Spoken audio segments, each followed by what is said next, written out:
Hello, everyone, and welcome to our continuing coverage of Van Richten's Guide to Ravenloft, one of my favorite source books for D&D ever. I am, of course, biased. My entire loft is called the Ravenloft. You may notice it has a Gothic flavor, and I have a giant painting of Strahd von Zarovich on my wall that is framed as well.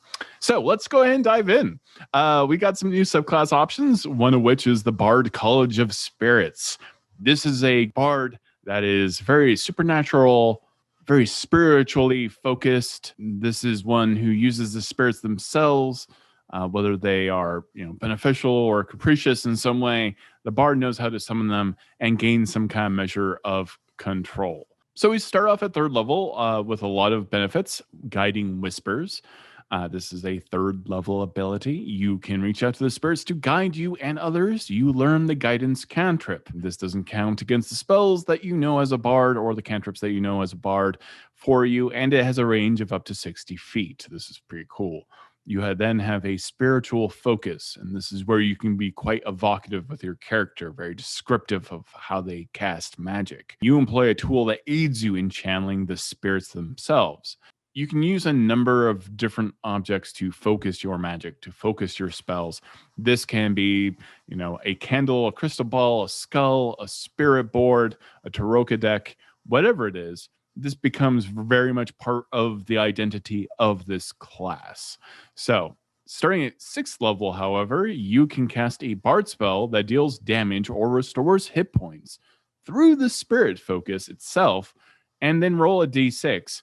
And you gain a bonus to 1 damage or 1 healing roll equal to the number that you rolled. This is really nice. This is really enhancing your magic in some way.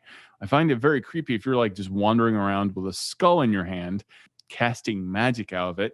You are officially the creepier bard than even the Bard College of Whispers. So you're the big winner for the Gothic showdown, I think, at this point. So we're still getting things at 3rd level. We've got Tales from Beyond, and this is very interesting. So you use a bonus action to expend one of the uses of your bardic inspiration. This then means you can roll on the Spirit Tales table using your bardic inspiration die to determine the effect, what the spirits want to tell you. Now you retain this tale that the spirits tell you in your head until you bestow it or until you finish a short or long rest. So you do know what you rolled ahead of time, and then you can determine what point you want to actually use this beneficial effect.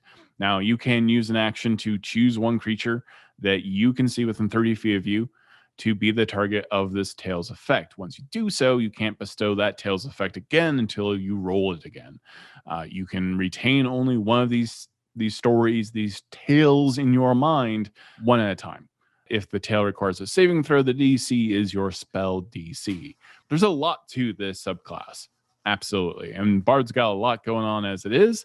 And this is really fun, though. So you roll your Bardic Inspiration, and you roll your Bardic Inspiration die to determine what happens on the Spirit Tales, which means you get a higher potential of a more and more powerful effect as you level up. So sure, you're starting at maybe a lower die, but as you get higher up in level, more benefits may happen. You'll get access to more benefits. So here are a couple of the Spirit Tales, and there's quite a few.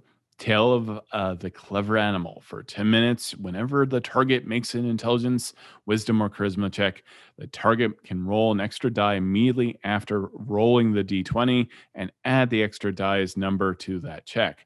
The extra die is the same as the type as your Bardic Inspiration. This is very beneficial. Tale of the Renowned Duelist. You make a melee spell attack against the target. On a hit, the target takes force damage equal to 2 rolls of your Bardic Inspiration die plus your Charisma modifier. Very powerful, very handy. The Tale of Beloved Friends. The target and another creature of its choice it can see within 5 feet of it gains temporary hit points equal to the roll of your Bardic Inspiration die plus your Charisma modifier. Again, this makes a lot of sense. We have the Tale of the Runaway, where you can immediately use your reaction, or this target can, to teleport up to 30 feet to an unoccupied space. Now, up to your Charisma modifier, and within 30 feet of it, it can also give the option to allies to also teleport using their reactions as well.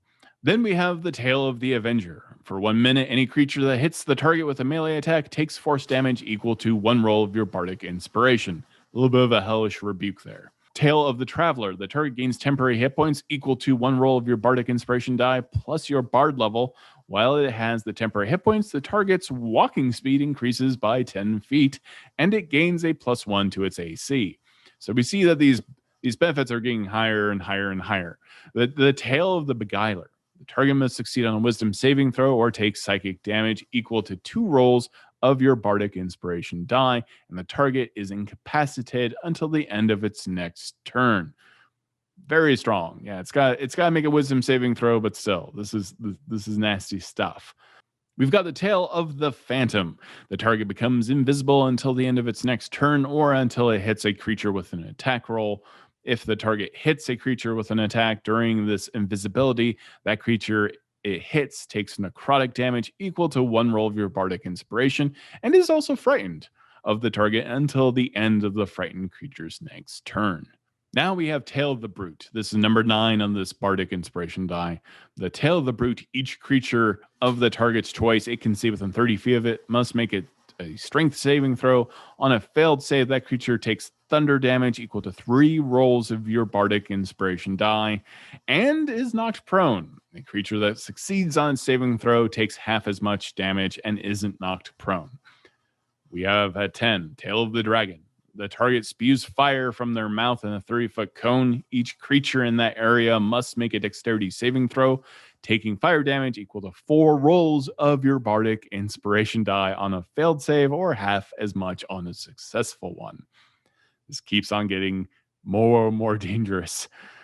Tale of the Angel. The target regains hit points equal to 2 rolls of your bardic inspiration die plus your charisma modifier, and you end 1 condition from the following list, affecting the target blinded, deafened, paralyzed, petrified, or poisoned. Very beneficial. And at 12, we've got Tale of the Mindbender. You evoke an incoming incomprehensible fable from an otherworldly being. That target must succeed on an intelligence saving throw or take psychic damage equal to 3 rolls of your bardic inspiration die and be stunned until the end of its next turn. At 6th level, we've got Spirit Session. Spirits provide you with supernatural insights. You can conduct an hour-long ritual channeling the spirits themselves. You can conduct this ritual with a number of willing creatures equal to your proficiency bonus, including yourself. At the end of the ritual, you can temporarily learn 1 spell of your choice from any class. The spell you choose must be of a level equal to the number of creatures that conducted the ritual or less that were with you. The spell must be of a level that you can also cast. And it must be in the school of divination or necromancy. The chosen spell counts as a bard spell for you, but it doesn't count against the number of bard spells you know. Once you perform this ritual, you can't do so again until you finish a long rest. This becomes very interesting. You're getting to dip into divination and necromancy, and it really does kind of speak to, maybe this bard that is using a spirit board to contact the other world and gaining knowledge of magics that they wouldn't have otherwise as a bard. Then, of course, at 14th level, we've got Mystical Connection. You now have the ability to nudge the spirits when it comes to the tales from beyond, and you can move them towards certain tales that maybe you would like to have. Whenever you roll on the spirit table from now on, you can roll the die twice and choose which one of the 2 effects you can now bestow. If you roll the same number on both die, you can ignore the number and choose any effect on the table. It's your choice.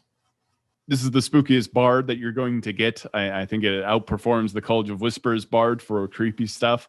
I really like the idea, the randomness of this when it comes to the spirit table. I like the idea of being able to cast necromancy and divination spells, have this kind of ritual with you and your friends or others to be able to cast different spells. I like the randomness of it. I love tables. I am addicted to tables in D&D, so this is, if I was to play a bard, it'd be very hard not to play this bard in particular, depending on the flavor, but it is definitely very much at home in Ravenloft. That is the Bard College of Spirits that you can find in Van Richten's Guide to Ravenloft. If you'd like to support more videos like this, we've got a lot more video coverage coming out about the book. We've got a Patreon link in the description below. We've got an Amazon affiliate link if you want to buy the book. And of course, like, subscribe, share it with your friends, hit the bell so you're notified every time we come out with a new D&D video. That all helps us tremendously. I love talking about Ravenloft. I'd be doing this anyways. So thank you for your support. Have a great day.